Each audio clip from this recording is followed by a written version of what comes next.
Meu amigo, se tem uma novela que ainda vai dar muito o que falar, é a Superliga. E ontem nós tivemos mais um capítulo. Se no domingo nós tivemos a oficialização do campeonato, na segunda-feira o presidente da Superliga, Florentino Pérez, que também é presidente do Real Madrid, concedeu entrevista ao Chiringuito de Rugones, um dos principais programas esportivos da Espanha, se não o principal.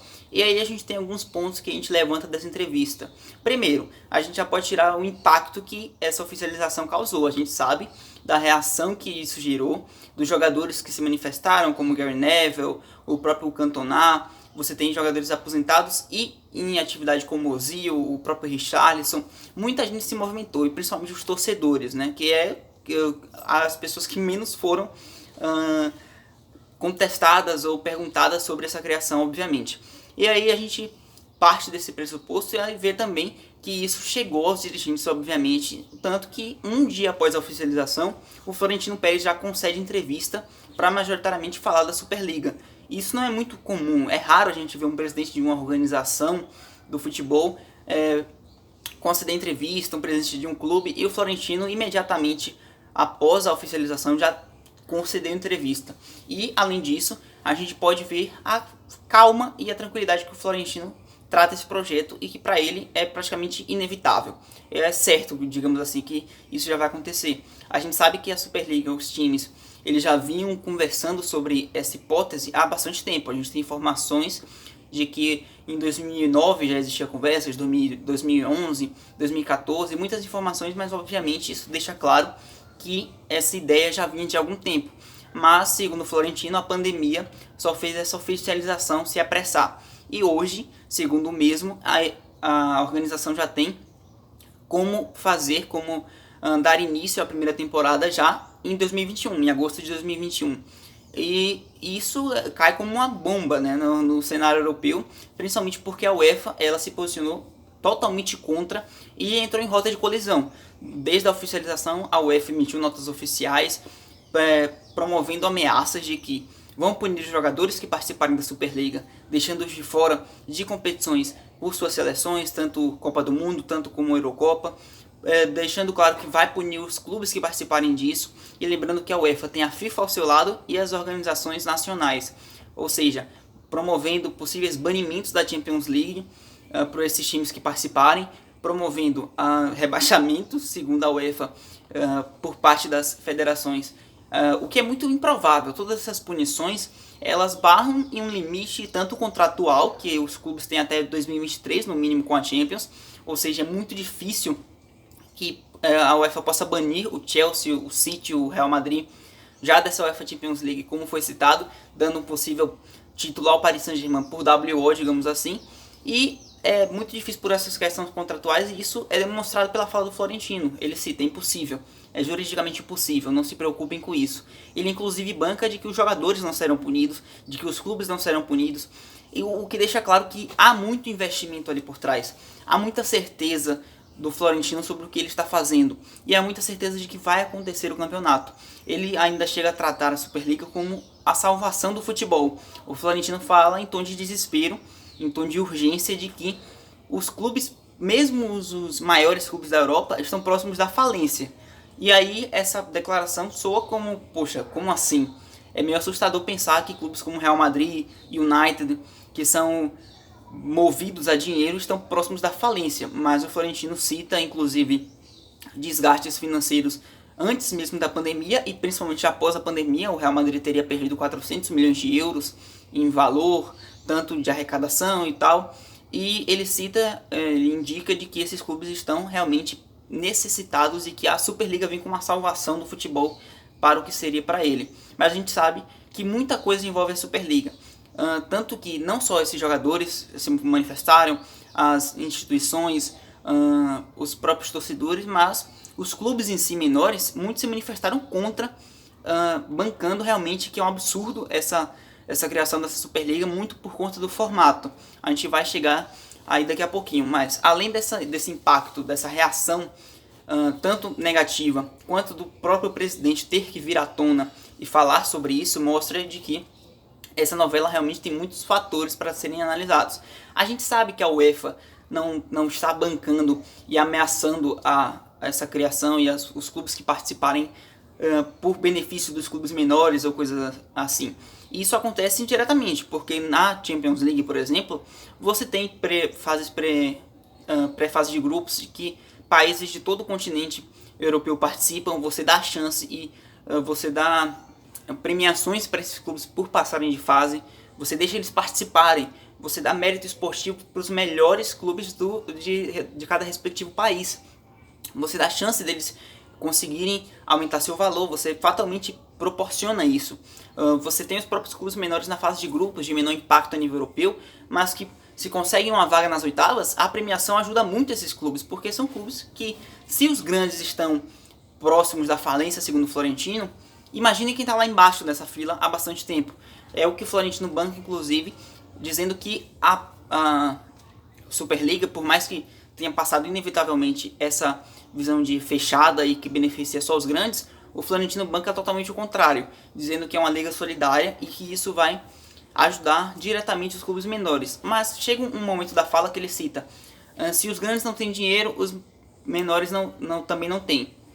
Não deixa de ser um fato, mas a minha dúvida ficou como, ele cita como, por exemplo, quando os clubes grandes têm dinheiro, eles voltando a ter esse dinheiro, essa arrecadação maior, eles comprariam jogadores dos clubes menores, mas isso fatalmente já vai acontecer. E isso deixa de lado uma renda extra de premiações, por exemplo.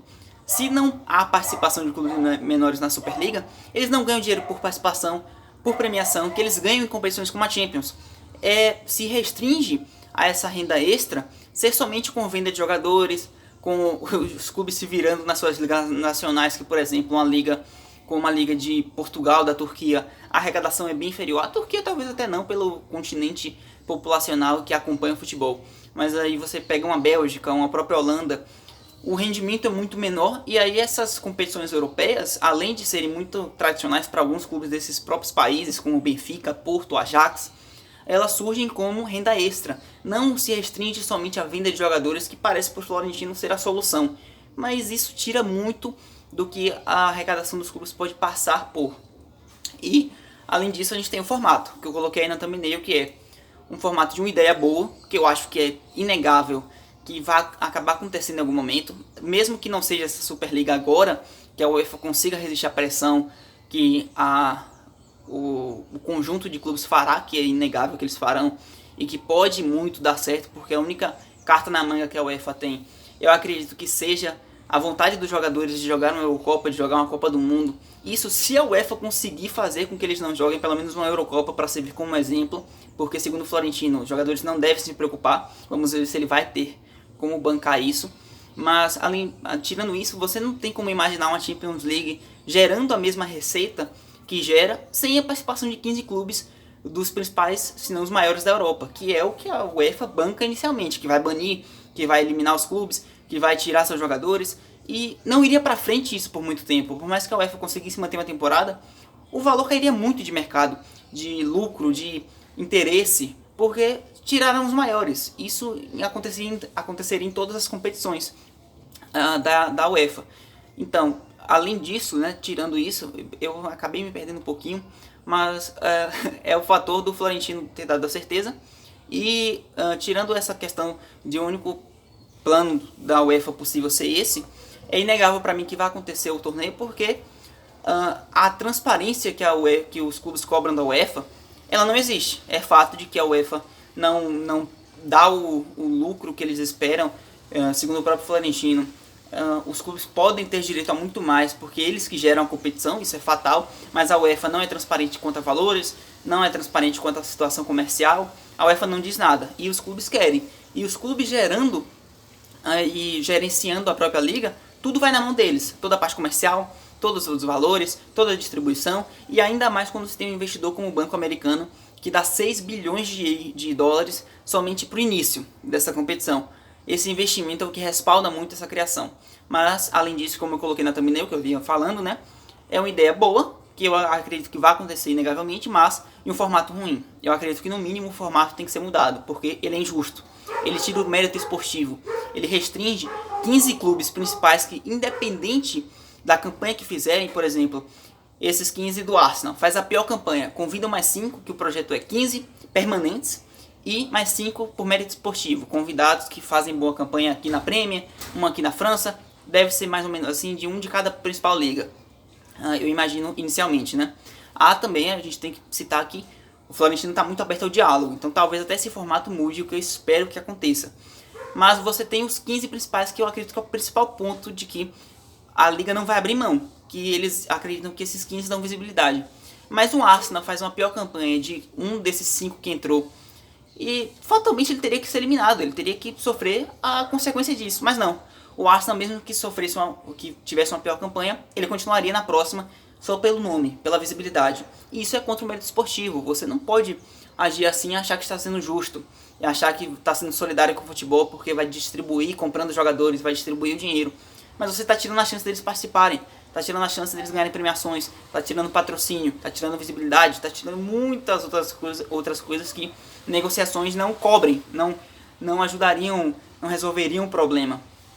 E esse formato é totalmente problemático para mim. E aí eu pensei até em algumas ideias, como por exemplo o formato da Nations League. Ele parece muito interessante, porque você tem 4 divisões, os times menores dão a vida para subir de divisão, porque é um marco, é o que eles podem buscar no momento, a premiação acontece, ou seja, se você distribui nessa cadeia de, por exemplo, 4 divisões, você distribui esse valor com premiações para cada divisão, por acesso e rebaixamento, claro, de todas as equipes, você dá a aparência até de um campeonato muito mais atraente, porque você corre o risco, tanto de... Qual o risco não? Você acomete essa competição a ter lá no final os clubes brigando para subir, que eles vão brigar, porque seria interessante para eles, teria a visibilidade deles, teria a torcida deles acompanhando.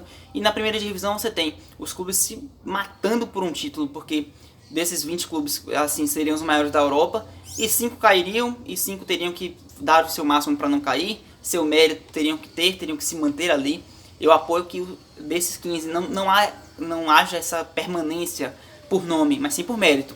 Se você se acha grande, se você quer se colocar como grande, faça por merecer seu título de grande na temporada. Seja grande hoje, não só ontem, entende?